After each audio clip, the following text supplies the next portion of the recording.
All right, everybody, welcome back. Got an absolute savage on the pod today and actually being hosted in his Houston compound. Just this piece of art that we're going to call weight room, but it's just littered with, I don't even know how to describe it, Sorinex mastery in the weight room division. We got converted art and just hype and WWE wrestling stuff everywhere. But we got Dos Khan on today, the owner of Khango Gym down in Houston. Trainer, personal trainer, overall savage. Welcome to the show. My man, good to be here. Glad finally made it happen. Yeah, dude, I'm super pumped just because you're one of my favorite humans that I came across Means a lot, while I was playing in the NFL, and he's been holding it down here in Houston for how long now? Since 2013. Hell yeah. So that was 2 years before I got here, and then I've trained with Dose multiple times, multiple years during my NFL career. And then he still trains some of the Texans, some guys on and off that have left the Texans, but just an absolute savage as a human. Is also in the network. You've already heard the Corey Gregory podcast at this point, but he's boys and in that tight circle of savagery.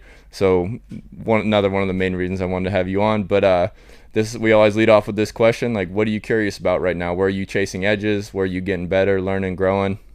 Man, I don't like to speak too soon on it, but right now we've got some things in the work in the sense of it's pretty life-changing and kind of evolution with the gym industry. So that's kind of really all I can talk about right now because I'm the type of person that when it's there, it's there. I don't want to put too much out there, but some gym partnerships type deals that I feel like every day I'm working and putting in the universe. We're pretty close getting it done. Awesome. Yeah. So we have so this is a new facility. When did this facility start? So grand opening was December 1, 2020. In November of 2019, we signed our bank note and the late lease on this place. So it was a year of work, and we did that during the pandemic. And what is it? About to be October, so we're about to be a year in, and just kicking ass and taking names. And it's more than a year of work. It's a lifetime. It's a lifetime of work here, which has been really cool to see because I initially met you. You were training out of 9 Innovations, and that was Arian Foster's brother's gym. Yep. And you're training like a lot of the best players on the Texans at that time. Yeah. What's the time look between that and now in this creation? Wow. Dude, I was talking about it earlier. It's a whole different life, dude. Like, before that, I was in Los Angeles interning. So I interned at Athletes Performance, which is now called Exos. And that's where I learned a lot. And then from there, I went to another internship with another place, and that's where I had met the Fosters, and they brought me to Houston.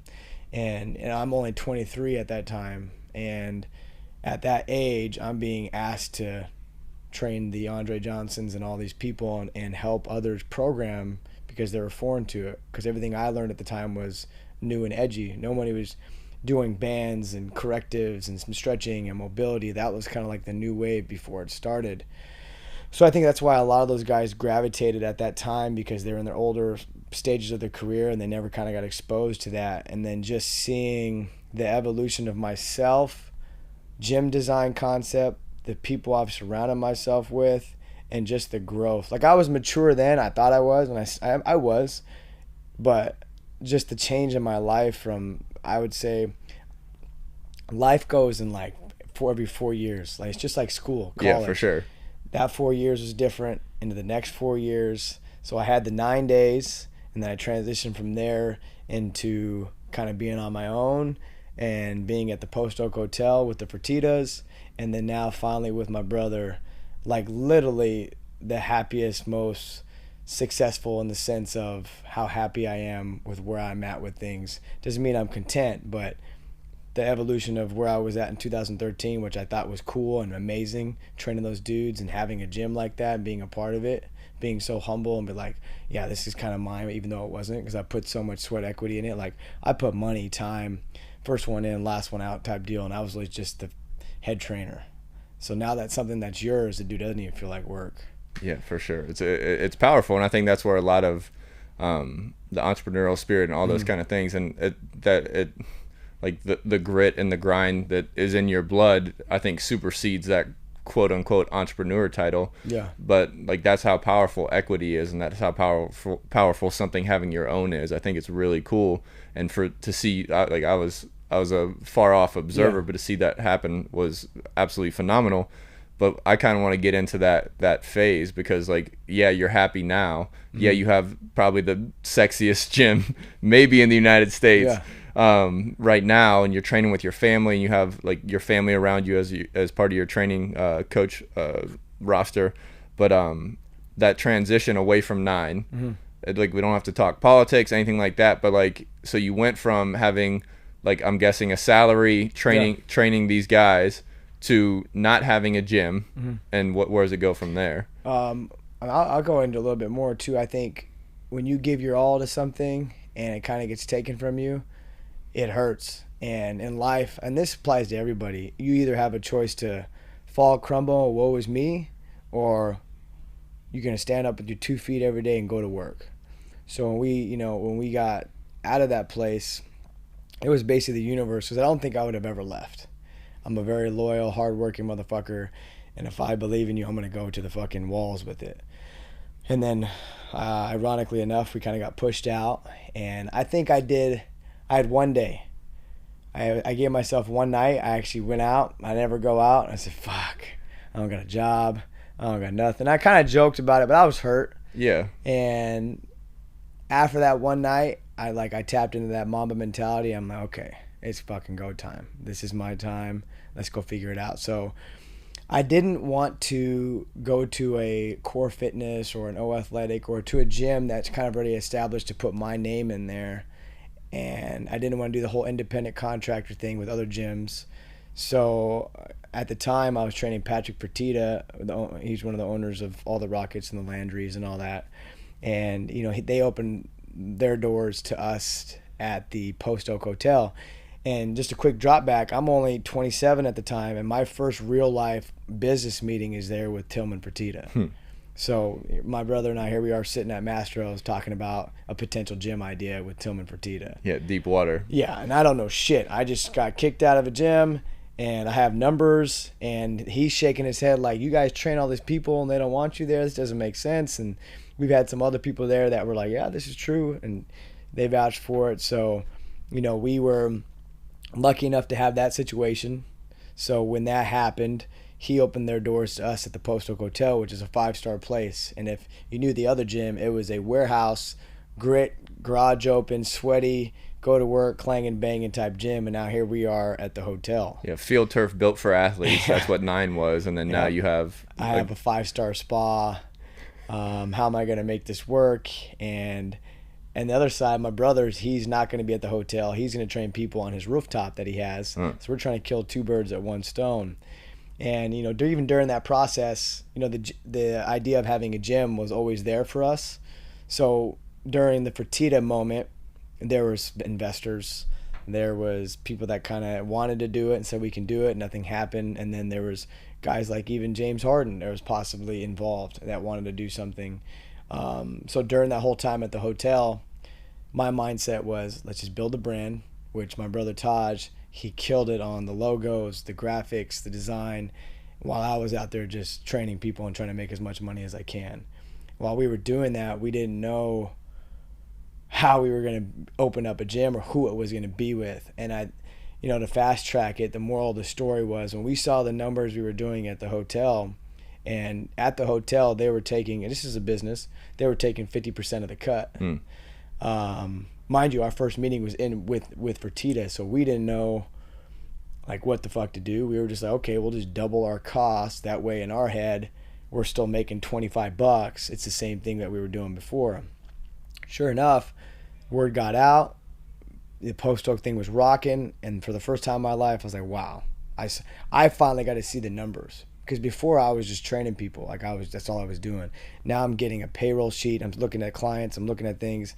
And we were hitting pretty damn good numbers to be a trainer. And then when Tillman called me Mr. Money Man, I was like, okay, we're doing something right. Because all he cares is about the bottom dollar. That's validation, though. And I think the coolest part is, too, a lot of loyalty for those guys that came from the gym, came to the Post Oak. There was a major increase in price.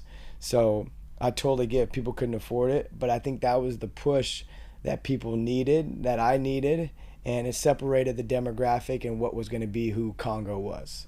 So I'm super grateful for the Fertitas and Patrick. He had my back on that.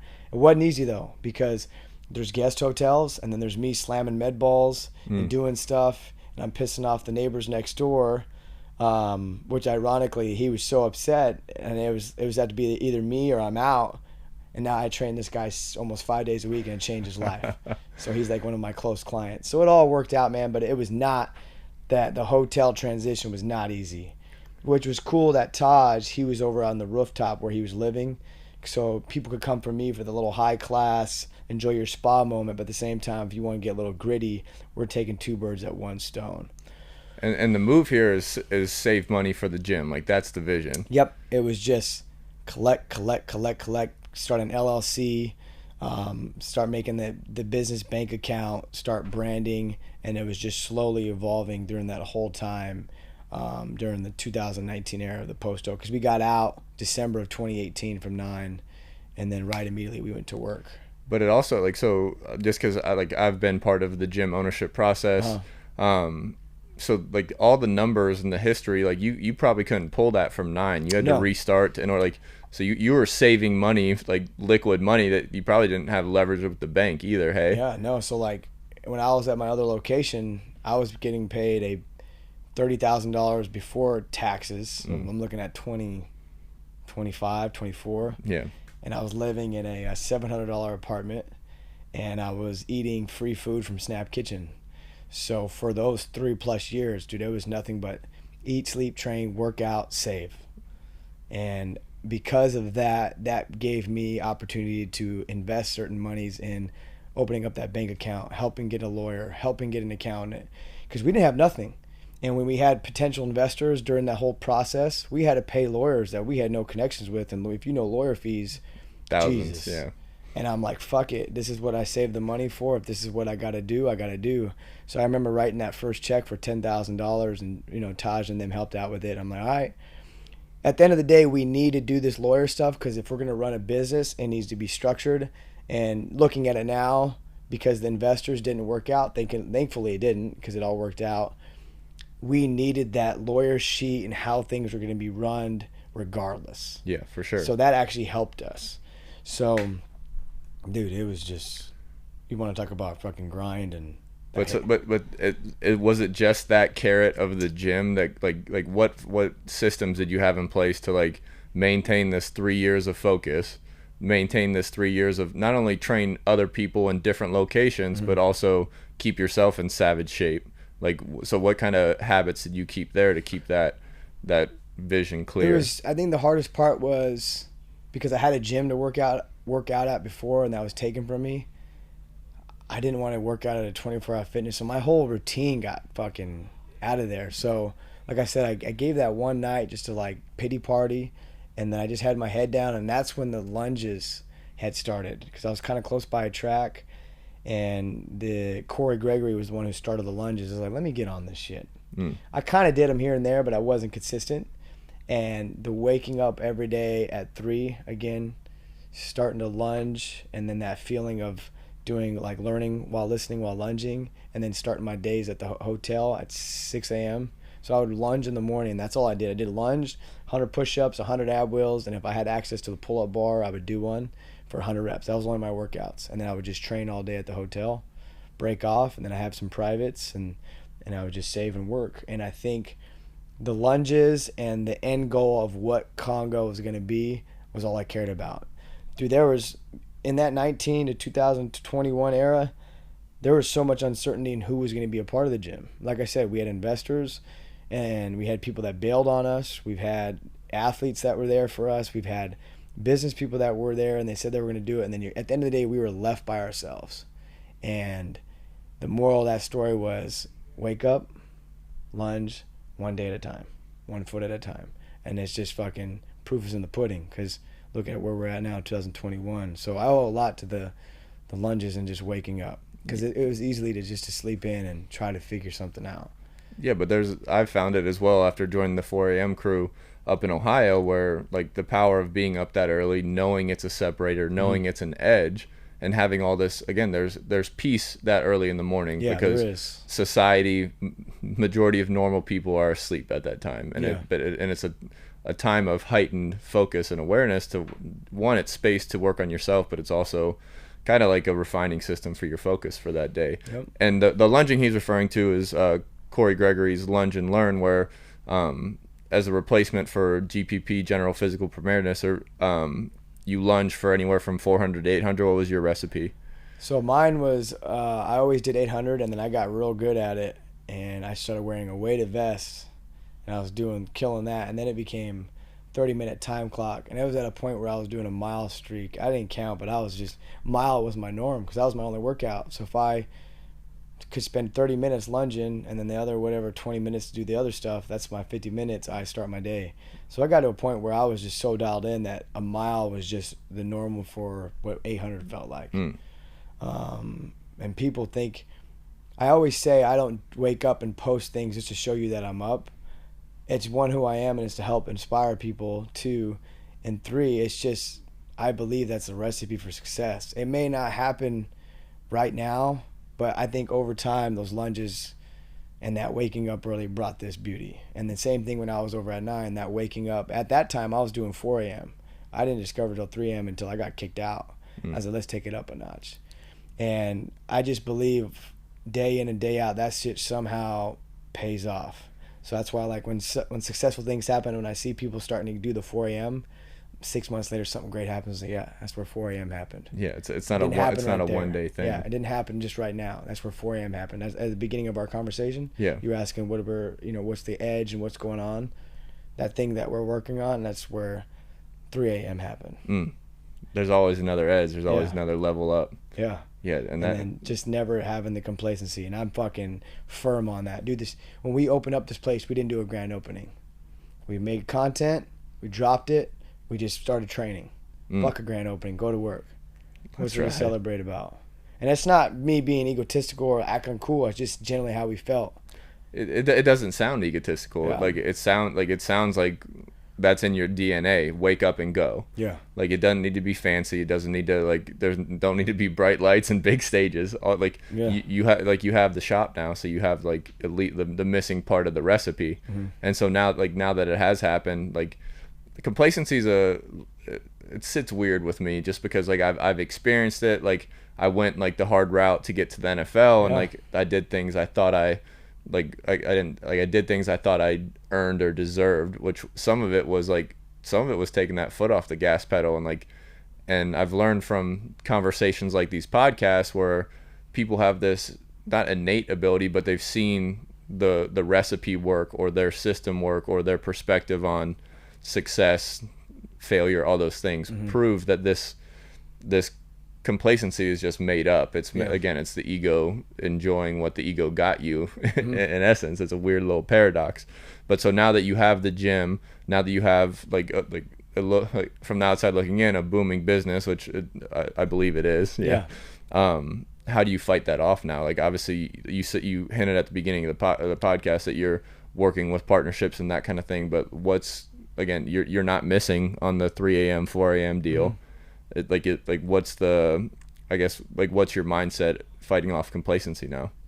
My family. So I look at, me and my brother, we're 50-50 owners, and I think what's so cool about that is so Taj, he was a football coach, and it's so weird how the universe works, because when I was at Wyoming, where I went to school at University of Wyoming, I was an intern for the strength staff, and he was at UNLV at the time, doing coaching and this and that, but he needed that foot in the door. So here I was at Wyoming, and I'm like, yo, I can talk to the strength coach and maybe get you an intern volunteer or a GA position, because you already have the hours at UNLV. So sure enough, it started there. So like, that was the beginning stages of what we didn't know what could have been. So he's there being a volunteer for Wyoming. I'm doing an internship with the strength staff for Wyoming, and he's working a side job while doing the internship. And it was just, the buildup of that, and then seeing him in the coaching, finally get a GA job. And then that led to the Utah for him. And then if everybody knows how coaching life is, it's fucking tough. So after his head guy left Utah, he was kind of the carousel gets him. yeah, what the fuck do I do? So well, maybe you're already working with our athletes with all your coaching and technique, and you learn the training because I'd send you workouts, so you already kind of know what to do. So that's when he came to Houston in 2017. So he was with me for that year and 9, and learned a ton, and then helped us during the pandemic. And then getting to where I was talking about was me and him being owners together and seeing him evolve as an individual with the branding, the content, the clothing line, everything is all that's Taj. And that shit doesn't boom without him. So what I get back to about the family is that feeling that I have, that seeing him happy and his wife in here, my sister-in-law, and seeing them just make this place their own, that makes me want to push more. So now my little brother's here, my other sister's here, I want to give them the life that joy that I feel every day. I want them to make sure they feel that. And this is getting real deep. Our mom just sold her motel, who's in Sheridan, Wyoming, called the Holiday Lodge. She's had it for 33 years. And there's 6 of us total in the family, brothers and sisters. And that is the only thing in our family that has our name on it, in the sense ownership. I mean, it was called the Holiday Lodge, but in the family, my sister, she's a PA. She doesn't own her own practice. My brother works for somebody in Scottsdale. Taj was working for a coach. Halima was working for a coach. Basha just graduated college. So now this right here is like the evolution of Holiday Lodge, because our name's on it and we own it. So like it just means so much more. So now that the Holiday Lodge chapter's closed, my brother and I, that Khango and that logo, that's the evolution of a Holiday Lodge, and that shit means the world to me. And then our family, our bloodline will never be broken. So like that's what pushes me. That's what keeps me locked in. And that's why I like those deals and stuff. So how can I make more money? How can we elevate this brand? How can I make, these people live a happy life? And it doesn't mean money or any of that. It's just seeing the joy on their faces and opportunity. And I'm all about when you give somebody opportunity and they can take it and run with it. So that's what keeps me going every day. No doubt. And it's been really cool to see you bring the family into the gym as well. And then it's also really cool to see your purpose change. Like initially, I'm not saying it wasn't family, but the primary focus wasn't family when you're at 9 innovations. It's personal development, training, whatever, make a bigger salary. Who knows? But it was definitely after 2 years, it was definitely starting to become financial driven, because I'm sitting here and busting my ass, and I'm promised things, and I'm like, damn, what's going on? And then it's like, well, you got to wait more time. And then a lot of things just weren't adding up. And I even checked myself. I'm like, okay, if I don't pursue the money, great things will come. So what do I need to do? Just keep my mouth shut and keep going to work. But so once I stopped becoming money driven, in the sense, because I put my time in, and I think that's why the door was closed on me, because God, the universe, or whatever you believe in, is that this is what's going to elevate you. You don't see this blessing right now, but it's about to be the biggest blessing in your life, and it was. Let's go. Yeah, I think that difference between being money motivated and having, like, we'll call it a real purpose, or like a real why, is really powerful. Because like, and just to relate to my own experience, like when I didn't get into the NFL initially, but I knew I could play, like I had this crazy drive where none of it was money. Like I knew I wasn't gonna make any money until I got this opportunity. And I kept my drive. Like, I mean, you train me, you see, like I can work, but like there's gears to that shit. Yeah. Like money's only one gear. Yeah. And so like trying to constantly check in and evaluate your purpose and make sure it's not and getting stacks and getting the money. I think it is really powerful that can be pulled from that.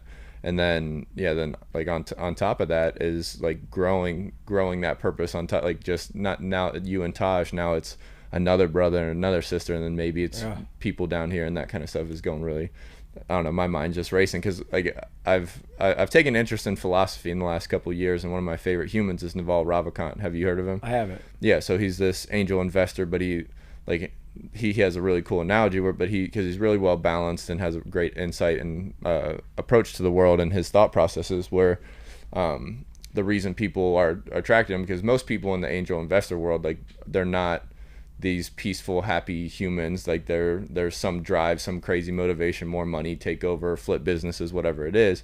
So he thinks like he's an attraction because he has a circus analogy that I really like, that like you don't go to the circus to see a bear, you don't go to the circus to see a unicycle, you go to see a bear ride a unicycle.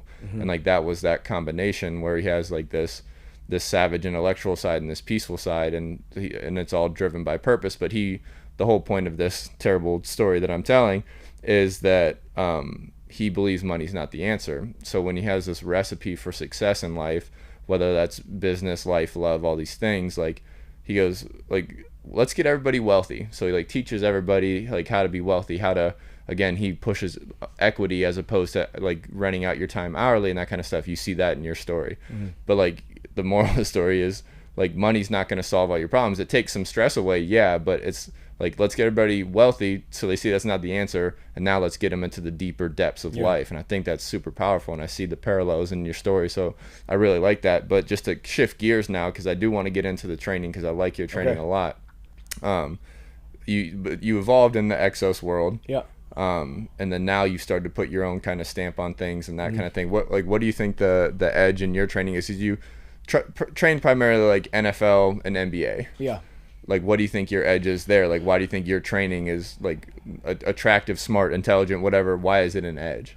A few things on that. I think the whole training world it's like a booming, like everybody wants to be a trainer. So I think that one of the most things that's frustrating to me is Instagram and, you know, just doing random shit and getting a post and clout. Like, dude, it breaks my heart because I'm like, dude, I put so much time in this to like have some random Joe do something with a stability ball and a kettlebell stick, and then a famous athlete post it because the athlete doesn't know any better.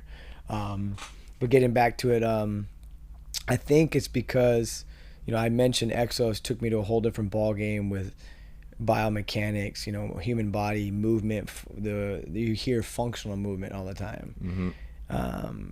That doesn't mean just throw somebody on a BOSU ball and you do something that's functional. Like, I generally studied and learned it, and I was so ready to apply it, which is why I was prepared to come to Houston, because I finally knew it and applied it. And then from there, I had to learn more shit because I was told I was supposed to learn from somebody at the time when I was in Houston at 9, and I didn't get that chance. So I'm here freaking with my Exos stuff and what I've learned at Wyoming.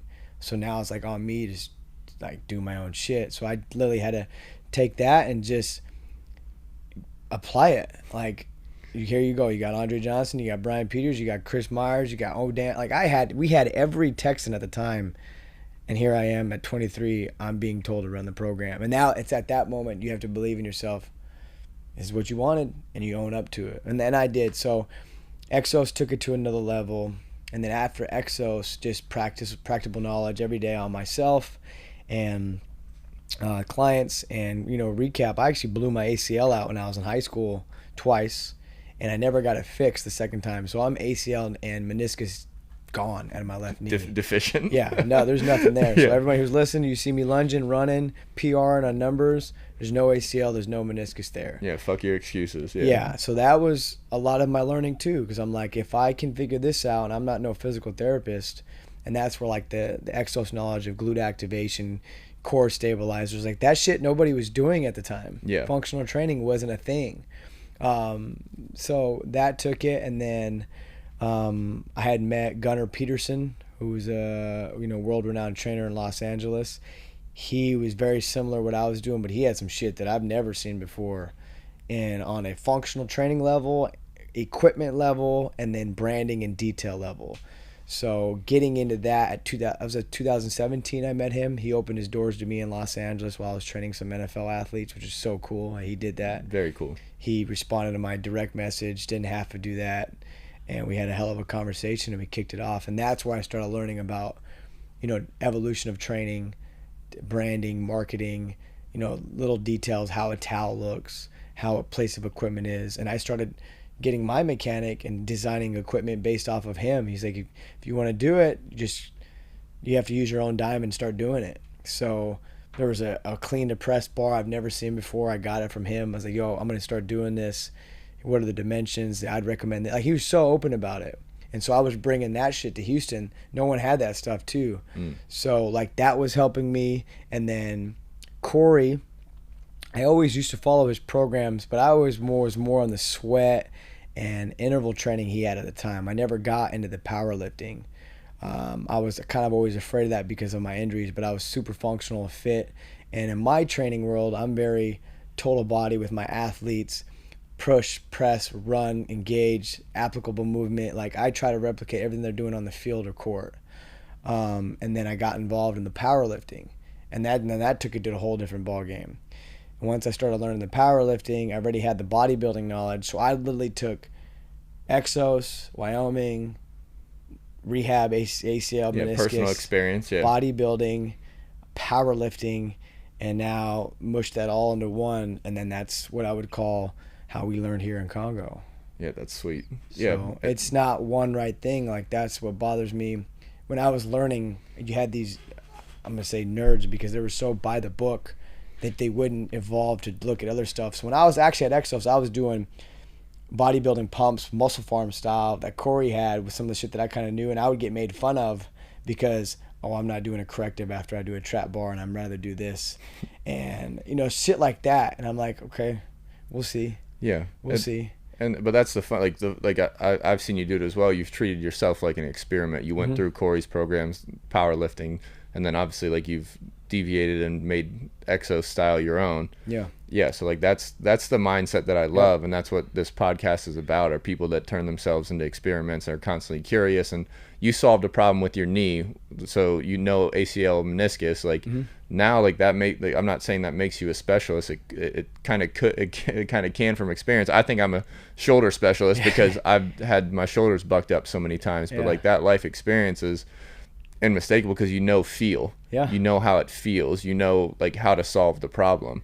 And I think that's really cool when you start getting into because a lot of the training world, we'll call it, is trust based. Like if I show up to a place and the trainer won't explain to me what's going on, why it's going on, I ask questions constantly to try and get to the nuts and bolts of it, so I understand why I'm doing this and I'm not wasting my time. And sometimes you get that, sometimes you don't. But you've been able to develop trust with some absolute savages in the NFL and NBA world.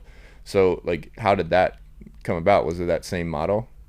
Yeah, I think recap on that. I think one of the coolest thing too was I think when they kind of first did their first workouts and they already were like, dude, I've never felt muscles that I ever knew I had. It was that quick, that fast.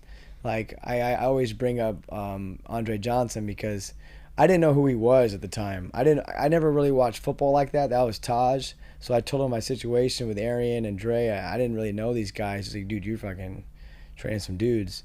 So once I figured out who he was, I was like, let me see if I can help him. And I saw how whacked his hips were. I'm like, dude, this guy's been in the league how long? And then he's at an all-star level, And I just did some simple wall drills at the time. Mind you, no one knew was doing this in Houston. And I just saw how whacked his hips were. I said, dude, I've never felt my glutes and hamstrings and just sweat doing nothing. I was doing just band resistance, iso holds. Yeah. And from there, that's when people started feeling and trickling, and then they're like, okay, I like this. And then even a guy like Eric Winston, who you've seen his feet and his knees, he responded to it so well. It's like, yeah, I feel 3 years younger.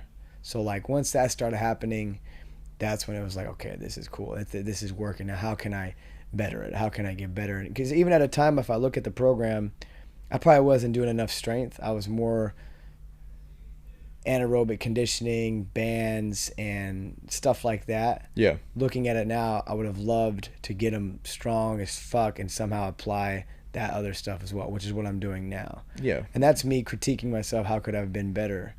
And, looking at that person, I'm like, damn, technically speaking, I was doing them a disservice in the sense of what I know now. But at the time, I wasn't, because they were getting better. But looking at it now, there's a lot of shit I wish I could have done. Yeah, and you're operating with the knowledge you have at the time, and like you can go back and tell yourself that, and it'd be nice to be able to do that, but it's not real life. And then when I really knew it was working is when Kayleo High, when she was a great client of mine.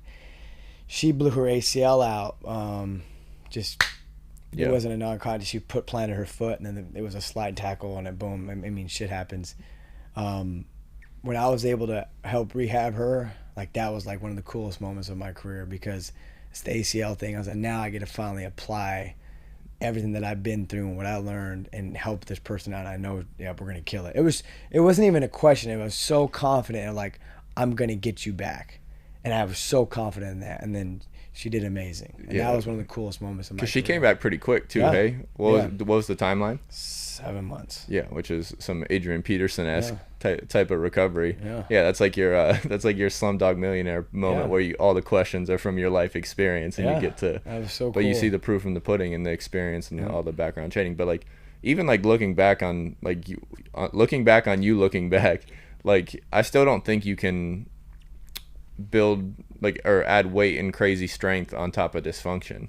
So like that's where like a lot of the problem solving. Like at one point with the Texans, Luke Richardson came in. I think that was 2017, and determined that everybody was unfit to run because FMS scores or the Nord board test and those kind of things were too asymmetrical or weak. Like I think there is massive necessity, but now it becomes like a timeline thing. Like how much time do we spend on that? How much time does it really take to fix somebody? Yeah.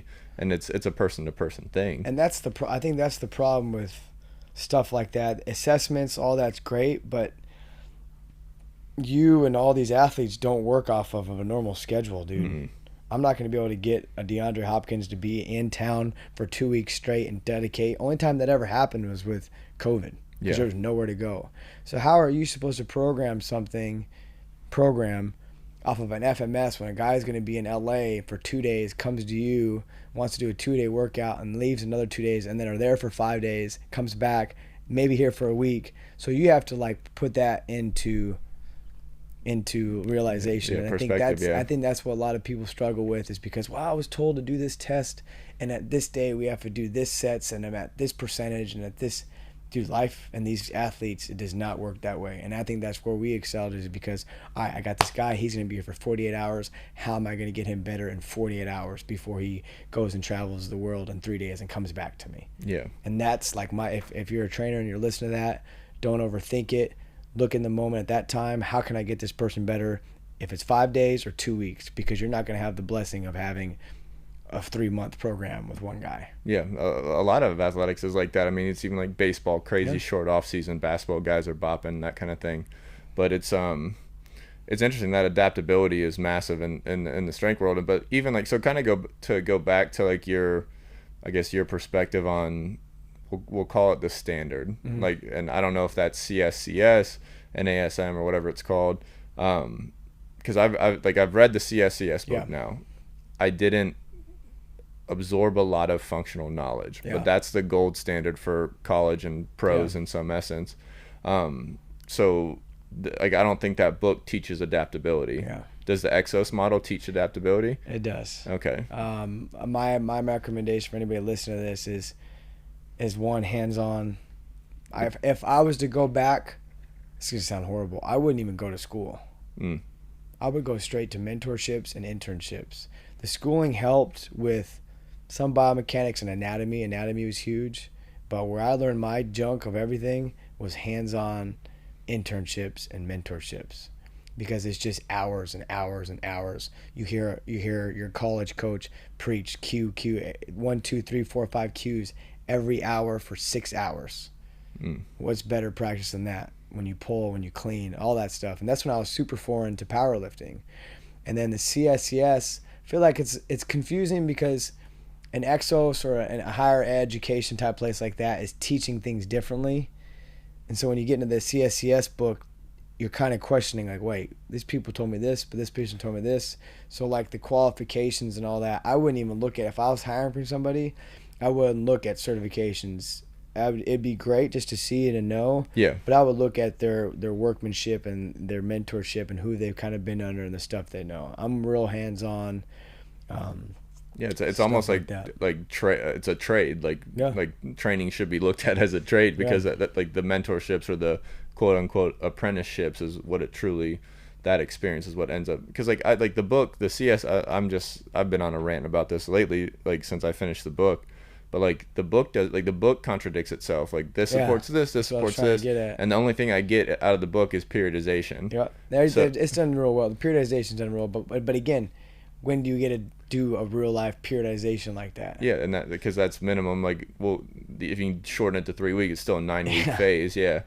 So like, yeah, that just intrigues me with the training and stuff. But it's been cool to see people build off the periodization, like the which again, people insert their own touch, and Cal Dietz inserted adaptability with his program up in Minnesota. But the RPR method, and then what's his book and his methodology, the triphasic. Oh yeah, triphasic training. Yeah. So like that's I just like seeing that. So that's my next progression, because the biggest thing I got out of the book is periodization. So now, how do I maximize that, or how do I adapt it? Because I'm really not putting myself through 3-month programs either. Like I've been blessed to be in Ohio for a little bit, where I've done the powerlifting for over 3 months now. But it's cool to see those changes. Yeah, and I think going back to the test dummy thing, when I was lunging, because I didn't have a gym, and having a gym now and all the stuff I have with sore necks, my goal was to get yoked as fuck and put on size, because I didn't have weights for so long, and I said I wanted to do that and still be functional. So how can I show people that? And I'm still lunging, and I ran 3 days a week. I've hit the fastest times of my life running. So I go to the Memorial Trail 3-mile loop, and I hit 5:52 per minute mile for 3 miles. And I was weighing one of the heaviest I've ever been. I've been the strongest I've ever been. So my goal is to show people, you're going to lift too much, you're going to get bulky, you won't be fast. Well, no, I just did this. Yeah. Well, and even my lady clients, I can't do this. I want to run at berries instead. I'm going to get too bulky here. Dude, our girls are some of the most in shape savages, great bodies, like creme de la creme. And it's because they're training like an athlete, and they're training like a Khango. So my whole thing is to debuff the myths of training. And I mean, we get made fun of, like now we're doing powerlifting. We got guys, you're hurt. That's why you're hurt. You got this ache. It's like, yeah, well, if you don't ever push your body, how are you supposed to know? Or the whole overtraining thing.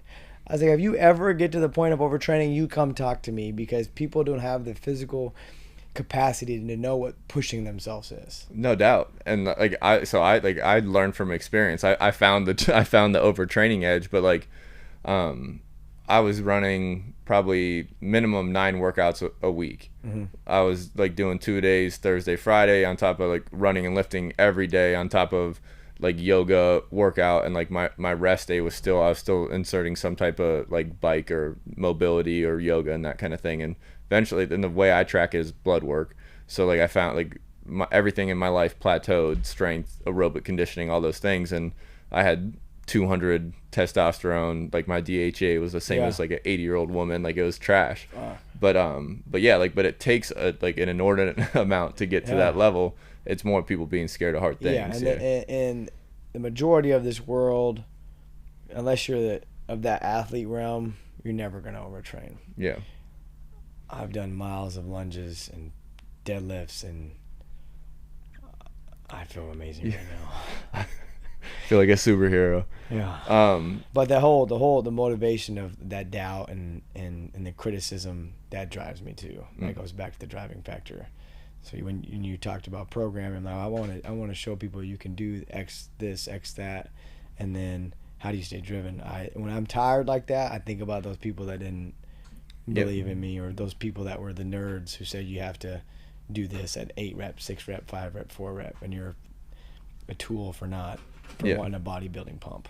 Yeah, but I mean that's wood on the fire, and like now you have it whenever you need it. Yep. Yeah, I like that a lot. How'd the body feel on the mile lunges? Like, as far like obviously like you maintain the physique, like you never lost like the six pack and the size. I think because of the stuff I did before, I didn't just jump into 800 a mile lunges. Yeah. Started out with the 400 and then 800. I started smoking the 800, and then the 800 weighted, and then I did it at a point where I was doing 2 laps weighted and 2 laps non-weighted, and then I finally just did 4 straight laps of as a mile on the track.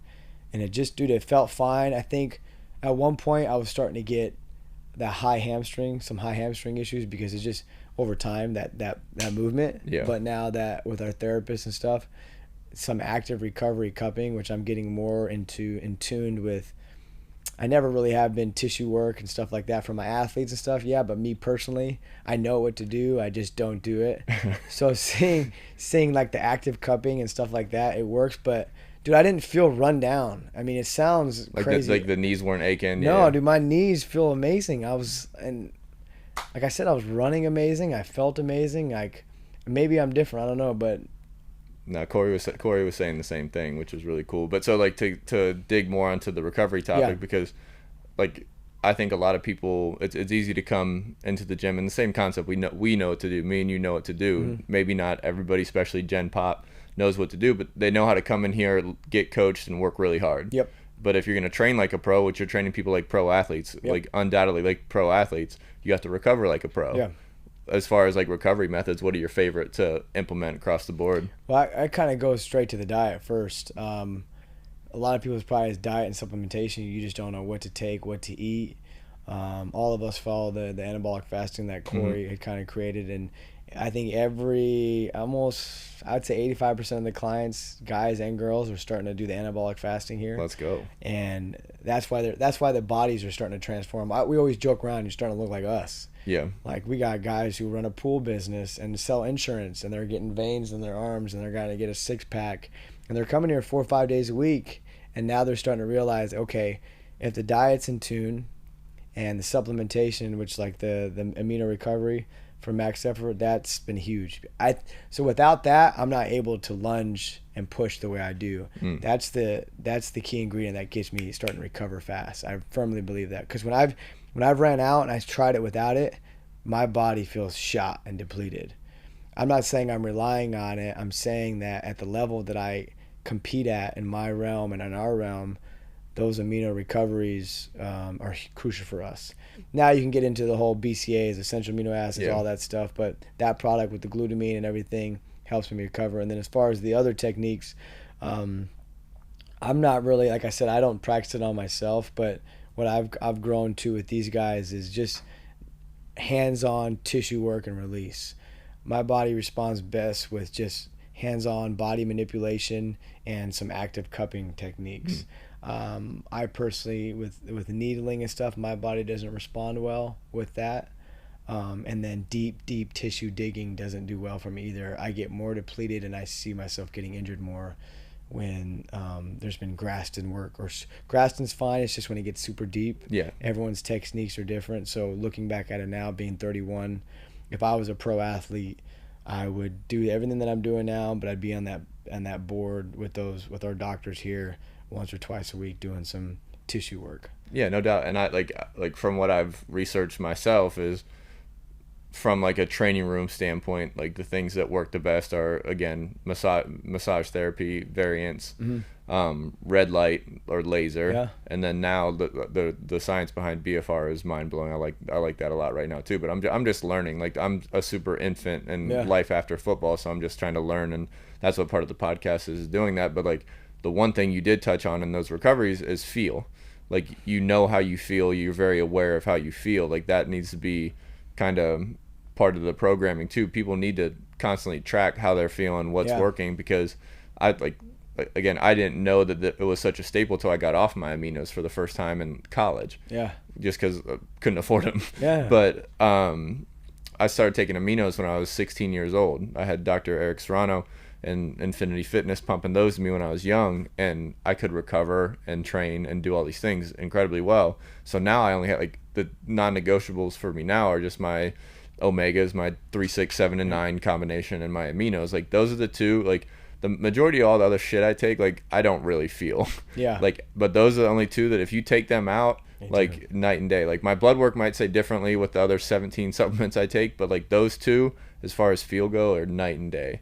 And so like that's, but then the same with the recovery techniques. Like it's trial and error. And I never even got into the Normatec boots and the game readies and ice and the hot and cold therapy, which I'm going to try and feel, but it ultimately comes down to the person too. So needling or whatever may do well for you, but it may not be for me. So like that's what I want people to understand. There is no right or wrong answer. If you see somebody doing something, understand the why behind it and who they are before judging it. Go try it is my thing. Like go try it. Like go get the acupuncture. Do the Graston. Like some people don't even know what that is. Yeah. Which is like the metal tools, just scraping the fascia and that kind of thing. But like the same with like what I love is the sauna and ice and like the breath work and stuff. Like people judge it very quickly, and it's no, try it, feel it. Like, don't just like sit behind your phone and criticize. Yeah. It don't make sense to me. And that's what I love about now where I'm at in my career is I can go to our guys here, Dr. Gersh and Jack, and we have another guy named Andy. I can go to them now and tell them, hey, I'm feeling this in my adductor. I think it's pulling from my VMO. Can we do a little tissue release and some active cupping, and I'll feel good.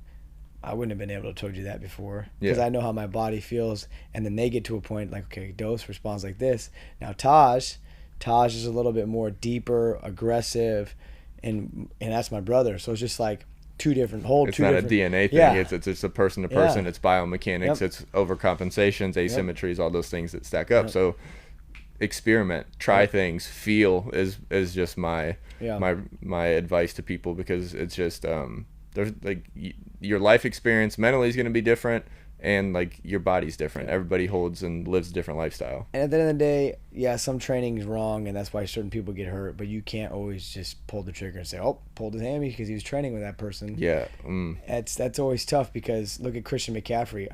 I love that guy's training. I loved his trainer and the stuff he was doing. His mechanics is beautiful. His running mechanics is great. Pulled his hammy.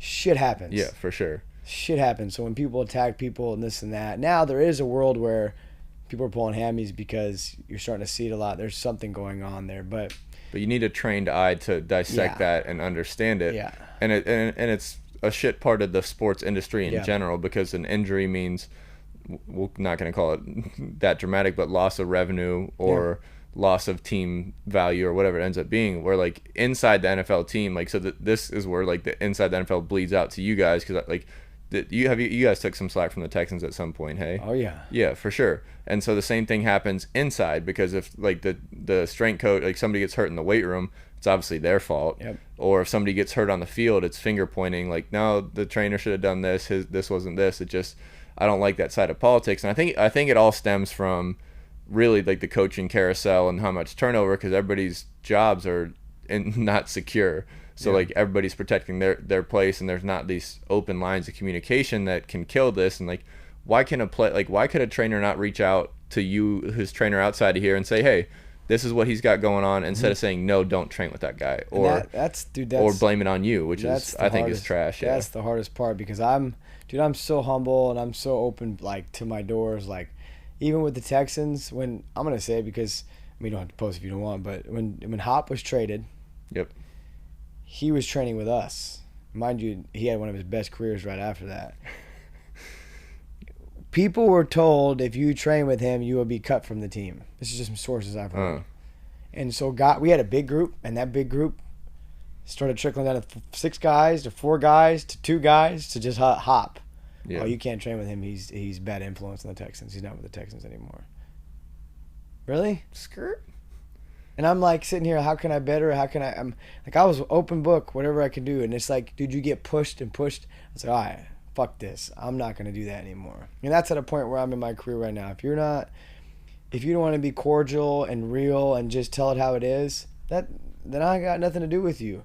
But if you want to beat around the bush and be like, yeah, I want to help, and then talk shit behind our backs, and why you got to do that? The guy in Scottsdale that Hop was working with at the time, just to do he had some commercial shoots, and it's like Fisher Institute. Yeah. We sent him over some things, proved it, cool, got it. Yeah. Even the Rocket Strength goes, cool guy at the time, Javar, I forgot his last name, always just Javar. We were training James. Dude, he came into our gym, he worked out with him, loved it, says, hey, we can do some of this, cool, got it, coach. Anything else you want from me? Yeah. I learned that from Gunner. I just sent Gunner a guy this weekend. Anything he needs from me, coach, anything he can't do. So no, he can do this, everything else, I trust you. So easy, dude. Like, ask questions, communicate, solve problems. It's not, don't get defensive and tie your identity to, like, he's my responsibility, like, all that kind of stuff. I think it's just, what minimal, what's the word I'm looking for? That's going to piss me off. Picky. Like, what's another word for picky? Petty. There it is. That's what I was going for. I like petty. I think petty's a hilarious word. But, but so, like, that, but I think